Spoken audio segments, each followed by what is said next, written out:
While I normally would have taken today off, I decided to come in today and shriek for you. Shriek about the glories of owning 57 feet of sleek fiberglass. The good ship Grease with 671 TIs just sucking fuel. Bloody, bloody, bloody, bloody, bloody, bleedy, bloody, bloody, bloody, bleedy, bloody, bloody, bloody, bleedy, bloody, bloody, bloody, louder, bloody, louder, bloody, bloody, bloody, louder, bloody, louder, bloody, louder, bloody, bloody, bloody, louder.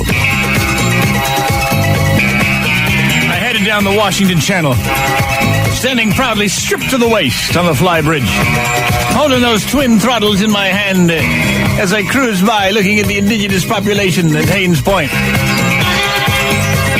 I cruised up close to the shore where they were all fishing. I said, how y'all doing? You catching some big ones? What do you got on the end of that hook? You using some kind of bait? What kind of...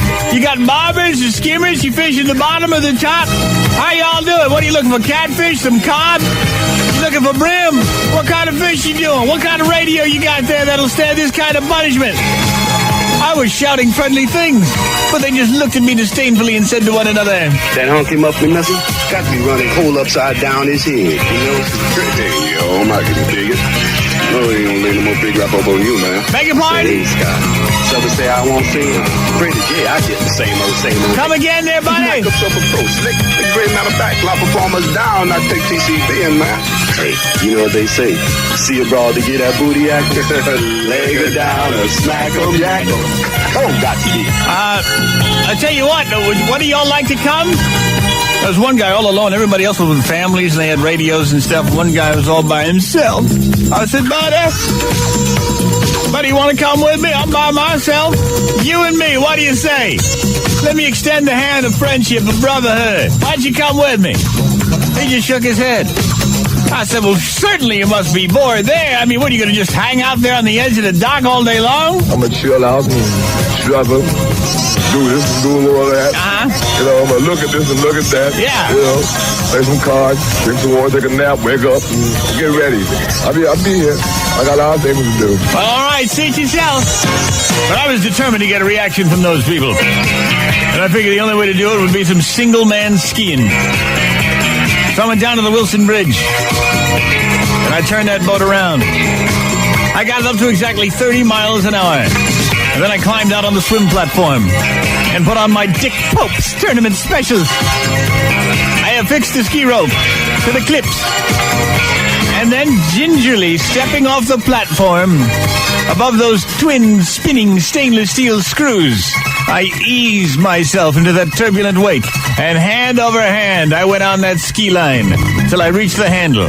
Just me, skiing behind a boat, with nobody at the helm. Single man skiing, the most dangerous form of skiing there is. Because if you fall, the ship goes on without you, to crash at the nearest bridge abutment or into the side of the dock. Knowing full well you've got $250,000 worth of boat. It could be gone in a heartbeat. A piece of flotsam could knock you over. Maybe you get daring and try to cross the wake. Normally simple. But when you're the only one out there, it takes on a whole new meaning. I mean, you learn the meaning of pucker power when you single-man ski. Well, as I went by Hains Point, I wanted all those people to realize that I was single-man skiing. So I said, hey, y'all! Y'all look at me! And they turned around to look, and I wasn't paying attention to the water in front of me. A big log went by. My ski tip caught it. I was in the water. Well, another log logged itself between the outdrive and the transom, forcing the boat to go in a circle. I tried to swim toward it, but the boat would nearly run me down. I peeled out of my ski vest and dove underneath it.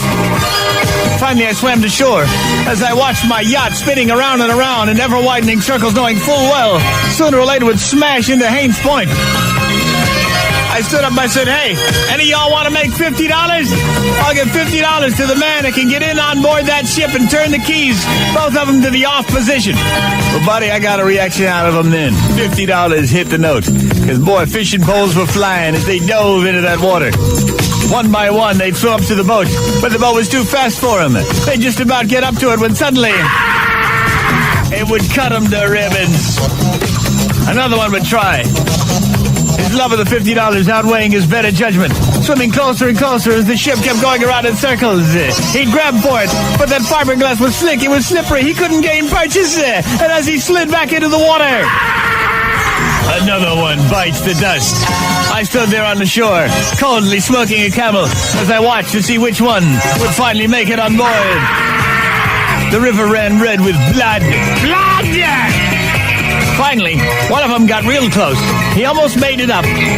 But as he slipped into the water, the prop caught him and wedged in his body. The prop was momentarily shielded from me.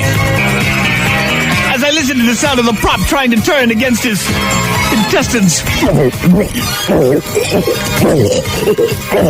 I climbed on his back and jumped on board, and I finally clipped both the keys to the off position and breathed a sigh of release. I tucked a $50 bill in his hand as he went on his eviscerated way and stood there at last at peace at the helm and quiet of the good ship Grease. Yeah, well, you say it cost you $50, buddy. Your single man skiing cost you $50. Yeah, it's true. It did cost me $50. But, and of course, for it all, I got 5 free fishing bowls, so what the hell, you know?